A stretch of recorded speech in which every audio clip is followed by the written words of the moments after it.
द्वीप जाकर वहीं पर जीवन पर वास किया। आगे चलकर भैया भागवत जी में ऐसी कथा आई। शरद ऋतु का आगमन होने लगा है। गोपियों ने वेणु गीत गाया। गोपियों ने बहुत सुंदर गीत वेणु गीत गाया। और जब गोपियों ने वेणु गीत गाया, सब गोपियां झुंड में इकट्ठी हो गई। गोल गोल सब झुंड में बैठी हैं माताएं और सब भगवान के लिए गीत गा रही हैं। वरापीडं नटवर्वपु कर्णयो कर्णिकार विप्रदवास कनक कपिशं वैजयन्ती चमाला रंध्रारवेणुर्धर सुदया पूरयन् गोपवृन्दये वृन्दारण्यं स्वपदरमणं प्राविशत गीतकीर्ति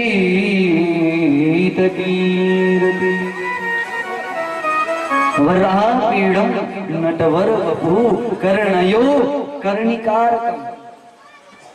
अरे भगवान की सौंदर्य की, भगवान की छवि का दर्शन कर रहे हैं। बोले वरापीडं नटवरवपु, बोले नट का सा जो वेश बनाए हुए हैं। एक निवेदन करूं आपसे, जानते हो ये नट किसको कहते हैं?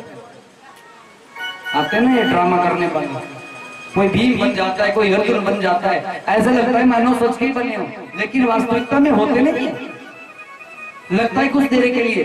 तो उनको शास्त्र कहता है नट। बोले ऐसे ही आप नट बनकर आते हो लीला करने के लिए। नट वर वपु कर्णयो कर्णिकारकम्। बोले कानों में कनेर के पुष्प लगे, कानों में झुमका गिरेगा, कनेर के पुष्प लगे। और वो भी कैसे? बोले विभ्रतवास कनक कपिशम वैजयंती चमाला, जिनके गले में वैजयंती माला लटकी हुई।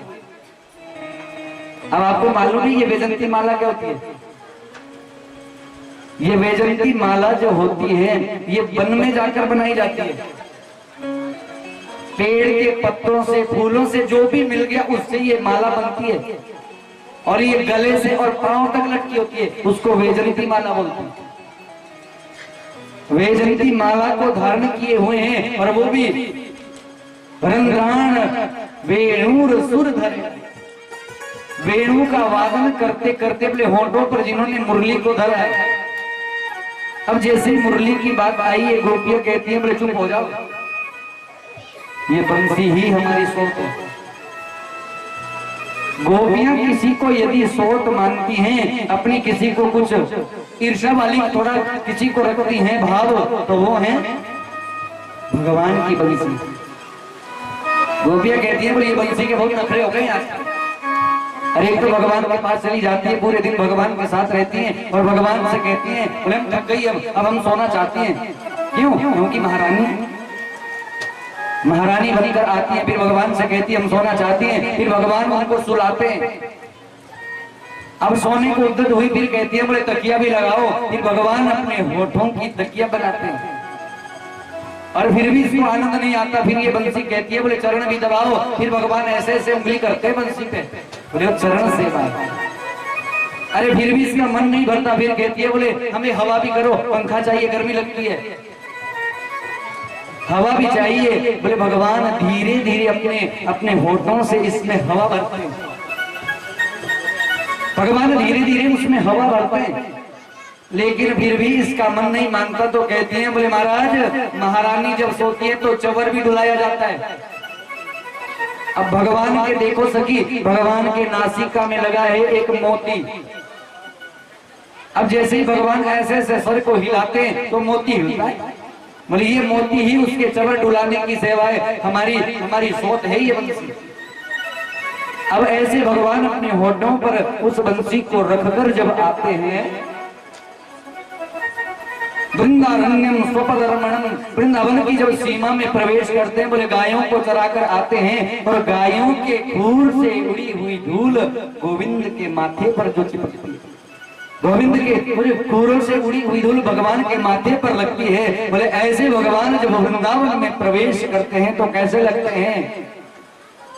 बहुत भगवान के सौंदर्य का वर्णन गोपियों ने किया।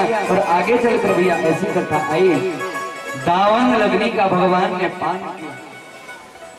भगवान के देखते ही देखते, सब ब्रजवासियों के देखते ही देखते दावानल वन में आग लग गई और भगवान ने सब ब्रजवासियों के सामने ही उस